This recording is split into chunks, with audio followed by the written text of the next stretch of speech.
Je vais parler très doucement. Ok, je te Bon, demande moi, comment je suis un ancien catholique. J'ai donné ma vie à Mhm. Jésus et ma pauvre maman, elle Amen. me hait à cause de cela. Et elle ne cesse. J'étais en France, le Seigneur m'avait mis à cœur de retourner l'aider parce qu'il n'y a personne de la famille qui s'occupe d'elle. Donc, sachant déjà qu'elle était son cœur envers moi, j'ai obéi à mon Seigneur. Mhm. Et je sais Amen. maintenant, c'est les esprits qui l'animent. Elle n'arrête pas de me maudire. J'ai dit, maman, mais arrête cela parce que chaque fois que tu fais ça, c'est sur toi que ça va revenir. Ah, je souhaite que Dieu va te punir. J'ai dit, maman, arrête cela. Chaque fois que tu fais cela, tu parles ainsi, c'est sur toi que ça va revenir. Il y a chaque fois, il y a une maladie qui lui tombe dessus. Mais dans mon cœur, je dis, Seigneur, je veux quand même l'aimer. Mhm. Seigneur, renouvelle dans mon cœur parce que je veux pas que mon cœur bascule dans la haine. Et des fois, quand je vais faire des courses, j'ai toujours ce désir de lui acheter quelque chose qu'elle aime, soit un jus, soit un fruit. Voilà. Donc, tu vois comment le Seigneur est capable de réalimenter l'amour en toi pour tes ennemis quand tu le lui demandes. Amen. Mais qu'est-ce Voilà. que vous l'avez fait pour qu'elle vous déteste autant? Ben, déjà depuis mon enfance, hein, et bon, elle a, c'était tous les deux mariés. Après, ils ont divorcé. Et de mon père, j'ai subi la maltraitance parce que chez nous, il y avait aussi la sorcellerie, ce qu'on appelle aux Antilles le quimbois. Vous voyez que quand on n'aime pas un membre de la famille, tous ces trucs-là. Et il me haïssait. Et moi, du côté de mon père, ben, j'étais le fils de la femme qu'il avait laissé tomber. J'avais 10 ans. Par 3 fois, mon père m'a maudit. Il m'a dit, ou, je ne sais pas si tu comprends le créole. Il m'a dit, Non, non, je ne ou comprends pas pas créole. Je suis ivoirienne.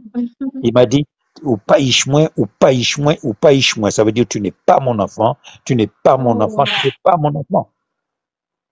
Et oh là. on n'avait jamais vécu. Et puis, donc, mon père, j'avais 12 ans, mon père m'avait déjà tué intérieurement, parce que enfant, à l'âge de 11 ans, j'étais déjà sous les puissances démoniaques, puisque dans la famille, ils pratiquaient tous ces trucs-là. Donc moi, j'étais déjà sous la puissance démoniaque. Mon père, quand j'avais 5, 6 ans, il m'avait emmené chez une femme qui pratiquait la divination, la cartomancie, et ça m'avait été communiqué. Voilà.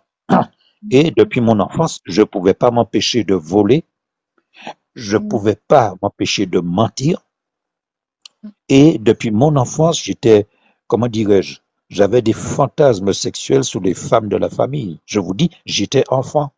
Est-ce que c'est normal qu'un enfant soit comme ça? Non. Ouais. Voilà. Depuis mon enfant, j'étais comme ça et des fois, je me posais la question, comment ça se fait? Mais je ne comprenais pas. Voilà. Donc, j'ai grandi comme ça. Donc, après la mort de mon père, il est mort, il avait 34 ans. Oh, Je me jeune. souviens, oui, un peu 1 an avant sa mort, mon père était douanier, donc il était à son service et j'étais resté seul avec sa femme à la maison. Et il y a une pensée qui est venue dans mon esprit. Maudis ton père, mais fais-le en sorte que sa femme entende.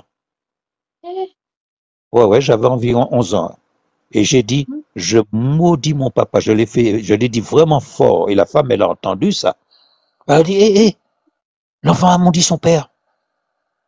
Et l'année d'après, mon père, il est mort. Il avait 34 ans. Vous voyez un peu? Wow. Alors, là, s'il y a des parents qui m'entendent, faites attention de ne pas faire vos enfants vos meurtriers de demain. Faites attention combien vous conduisez avec vos enfants, où vous emmenez vos enfants. Priez pour vos enfants. Ne les harcelez pas. Ne les persécutez pas. Mais priez pour eux. Voilà. Et j'ai grandi comme ça. Donc, mes pauvres parents, dans l'ignorance, ils m'ont emmené encore chez des sorciers et tout cela.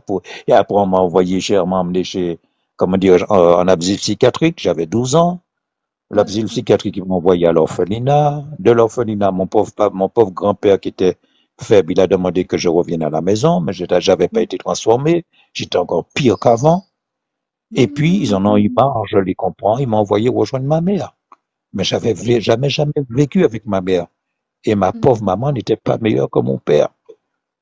Pour le premier jour, la première expérience que j'ai fait, je jouais avec mon petit frère, j'ai perdu les clés, au retour, arrivé à la maison, je me suis ramassé un coup de poing. Dès ce moment-là, mon cœur s'est endurci, mon cœur s'est fermé. Et j'avais plus de sentiments pour elle. Voilà. Quand une fois elle est venue me chercher, elle voulait que je revienne à la maison parce que je travaillais nourri-logé dans un restaurant. Elle me dit qu'elle veut que je revienne à la maison. J'ai dit non. Et elle a voulu me mettre une gifle. Oui, elle m'a dit, si tu viens pas, je vais chercher la police. J'ai dit, je préfère aller en prison que de venir à la maison. Et quand j'ai dit ça, elle a voulu me mettre une gifle. Et moi, je lui ai mis mon poing devant le visage. J'ai dit, si tu me touches, je te mets par terre. J'avais 16 ans. Ouais. Et le patron du restaurant, le fils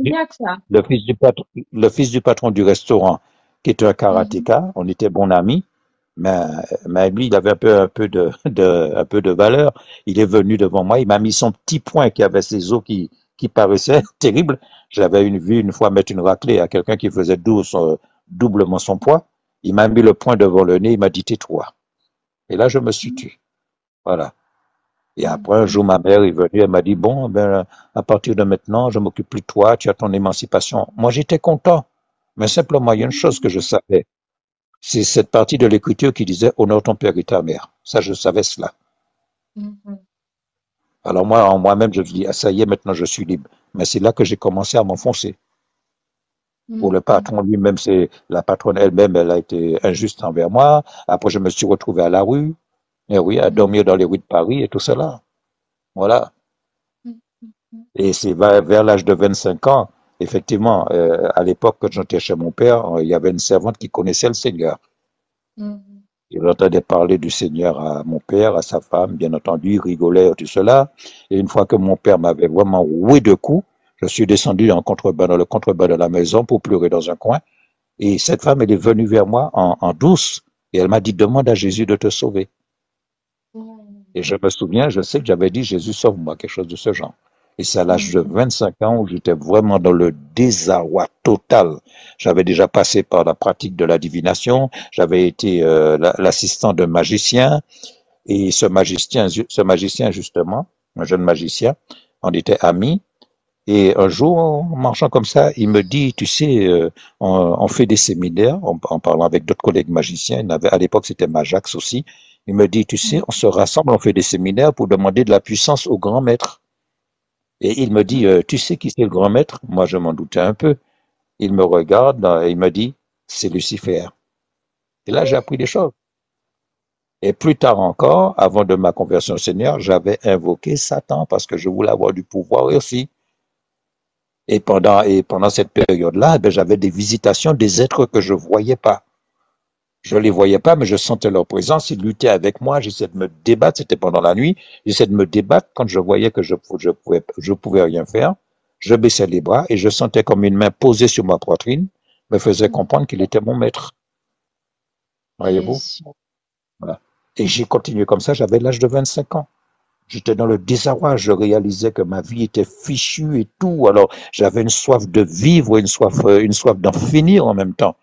J'avais des pensées suicidaires, j'avais déjà tenté de me suicider aussi. J'avais des pensées de faire un gros braquage et puis avoir beaucoup d'argent ou bien gagner j'étais tombé aussi dans l'enfer des jeux d'argent, comme on dit. Hein, je passais tout mon argent mais dans tout cela, j'espérais devenir riche pour pouvoir écraser mes parents, pour leur montrer, voyez-vous, je suis. Vous voyez? Et là, ce qui s'est passé, il y a toute une période encore, j'étais devenu pilier de bistrot. Je pouvais pas m'en passer les bistrots. Les bistrots, c'était ma vie, ma famille. Et un soir, en sortant du bistrot, il fallait que je rentre à pied à la maison. Alors, je regarde, j'étais célibataire à l'époque, hein, j'étais dans un foyer de Sonacotra, foyer de machin de travailleurs. Et je suis attiré à regarder le ciel, les étoiles. Et là, pour la première fois de ma vie, je priais sans le savoir. Et je me dis, dire que c'est Dieu qui a créé ça. J'avais cette réflexion, moi. Et puis, j'ai trouvé que le trajet était très court. Et je me suis dit, tiens, ben, je vais prendre ça pour habitude. Et puis la deuxième fois, là, c'est toute ma vie qui me défilait devant mes yeux. Tout le mal que j'avais fait. Et là, je parlais à Dieu sans savoir qu'il existait réellement. Comme un petit enfant, quoi. J'ai dit, mon Dieu, mais est-ce que c'est moi qui ai fait tout ce mal? Et puis je lui dis, mais pourquoi les gens font un peu le bien, un peu le mal? Pourquoi pas toujours le bien? Et là, je lui dis, ramène-moi dans le chemin que toi, tu as tracé pour les hommes. Je ne savais pas que je priais. Eh oui. Et voilà qu'un jour, l'homme d'entretien du foyer, c'est un musulman. On était copains. Et il m'interpelle. Il me dit, tiens, ça, c'est pas pour moi, c'est pour toi, ça, c'est pas pour moi. C'était un livre. Je prends le livre, c'est un Nouveau Testament. Voilà. J'aimais bien lire l'histoire de Jésus parce que pour moi, Jésus, pour moi, c'était un héros qui venait au secours des malheureux et tout cela. Mais pendant tout ce temps-là, mon passé me revenait. La conviction, la réalité du ciel et de l'enfer était dans mon esprit. Et j'avais cette conviction que si je mourais, j'étais pas prêt pour aller dans le paradis. Et je pleurais, j'étais dans le désarroi, j'avais 25 ans. Avec mes copains et mes copines, bien entendu, je roulais ma bosse, je jouais les gueulions, mais dès l'instant que j'étais tout seul, mon ami face à moi-même, c'était horrible. Voilà. Et j'avais cette pensée qui n'arrêtait pas de me venir dans mon esprit. C'est de la faute de tes parents si tu es dans cet état-là. Retourne au pays, tue toute ta famille et tue-toi par la suite. Ça n'arrêtait pas de me revenir à l'esprit. Et c'est à cette période-là que le Seigneur a dirigé un Italien vers moi.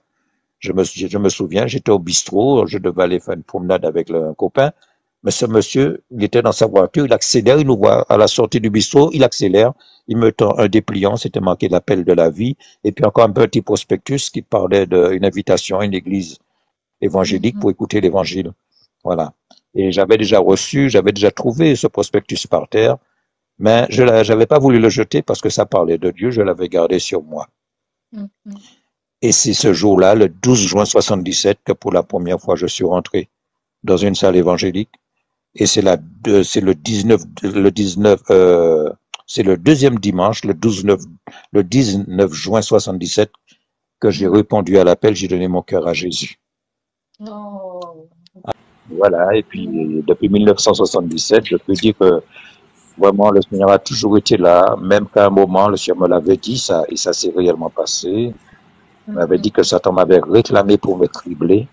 Mais il avait prié son père justement pour pas que je perde la foi.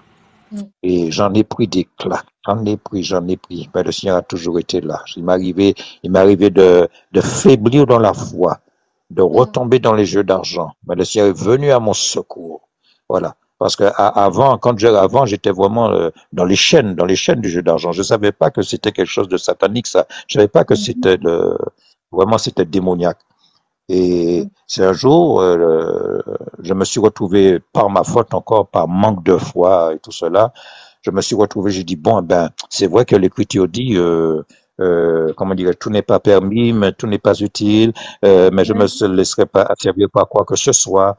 Et puis je me dis bon, de toute façon, jouer au jeu d'argent, c'est pas voler, donc c'est honnête.